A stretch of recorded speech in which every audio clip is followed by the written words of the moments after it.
Ito ang reading mo, Aquarius. Welcome back to our channel. Naway nasa mabuti kayong kalagayan. Wow, watching the channel. This is a general reading. Kaya ang bahalang magpalit-palit ng situation nyo sa reading ko.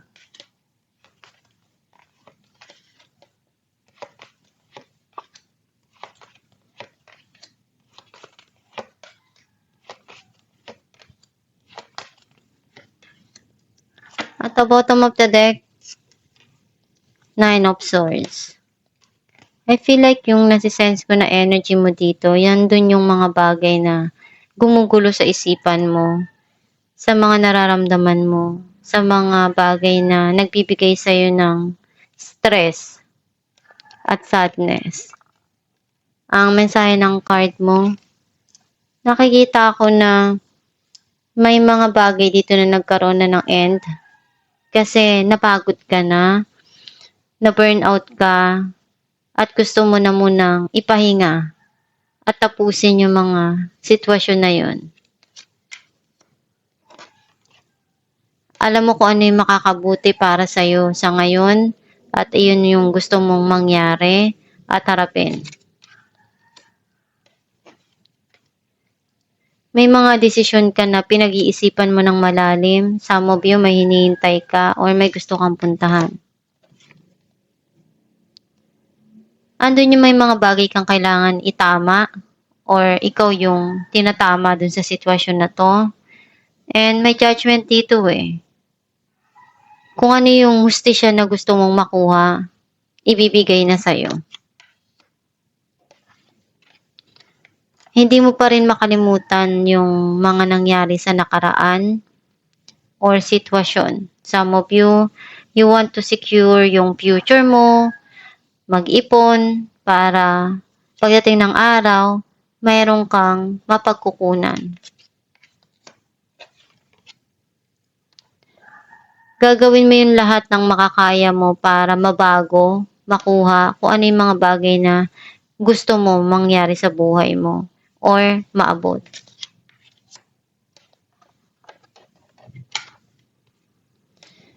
Binabalikan mo pa rin yung mga happy memories kasi isa yun sa mga bagay na nagiging inspirasyon mo.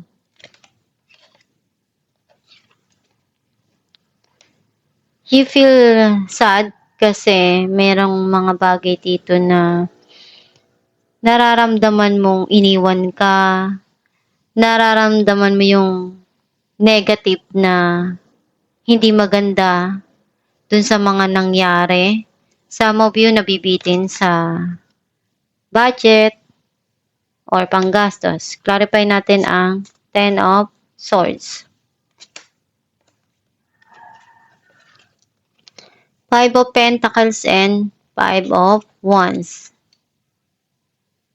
Nagkaroon doon ng pagtatalo, hindi nagkasundo, and iniwan ka nang hindi nagpaalam, nalungkot ka ng sobra kaya nagkaroon din doon ng end yung situation na to. Kasi nag-struggle. Clarify natin ang Three of Wands.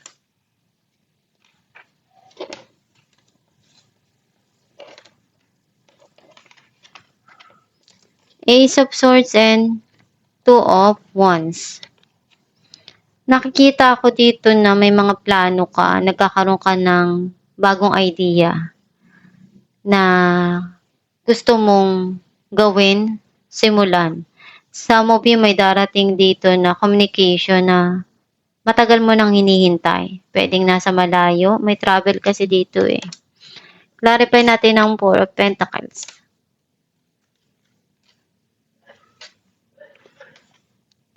The Emperor and Ten of Wands. You're controlling yourself. And alam mo kung ano yung responsibilidad mo. Some of you, itong tao na to, very controlling siya. And hindi pa rin niya makalimutan yung mga nangyari. May mga bagay lang siya ngayon na pinagdaanan. Alam niya kung ano yung nagawa niya.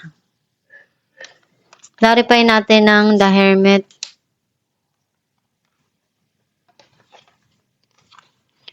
The World and Seven of Cups. Minamanifest mo yung pagbabago.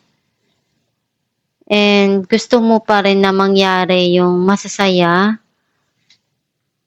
Kasi may mga bagay ka dito na binabalikan mo. At kailangan mo ring harapin yung mga darating sa'yo na opportunity na binibigay sa'yo dito. And kailangan mong pagdesisyonan yun. May mga minamanifest ka dito na pagbabago.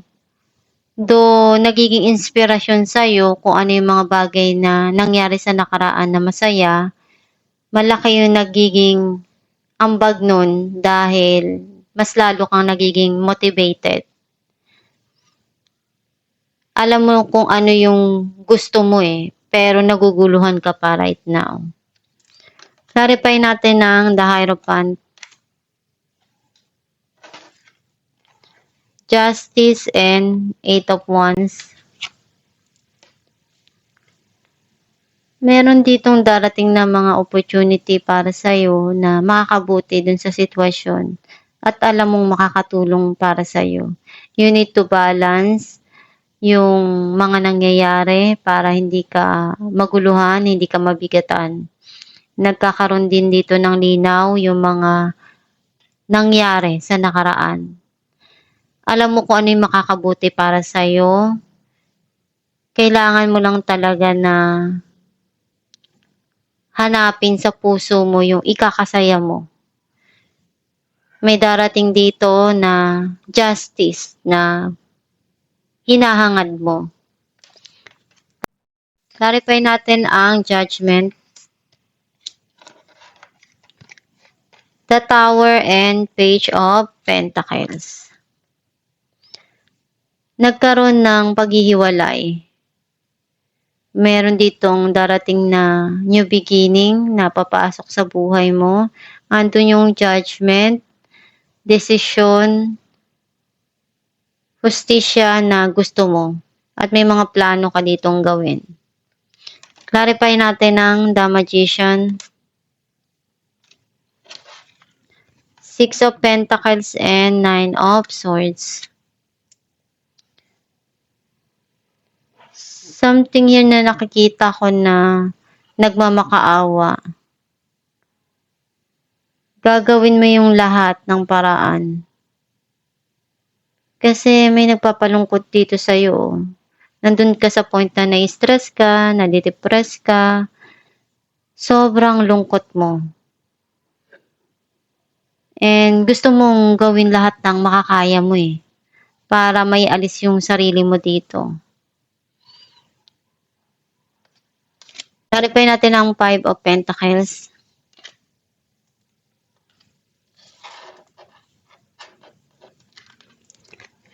Four of Wands and Five of Swords. Nakikita ko na gusto mong baguhin yung kalungkutan na naramdaman mo.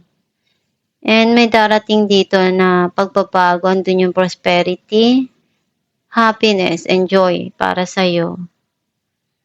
Kung ano yung mga bagay na nagpalungkot sa'yo, mapapalitan din yan unti-unti ng kasiyahan.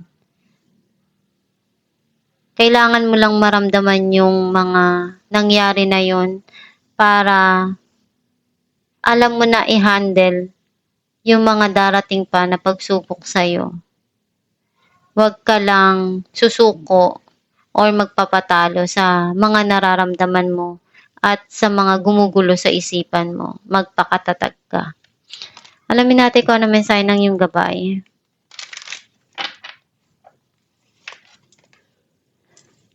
Wedding. Marriage is the union of two souls joined in love, mutual respect, and commitment.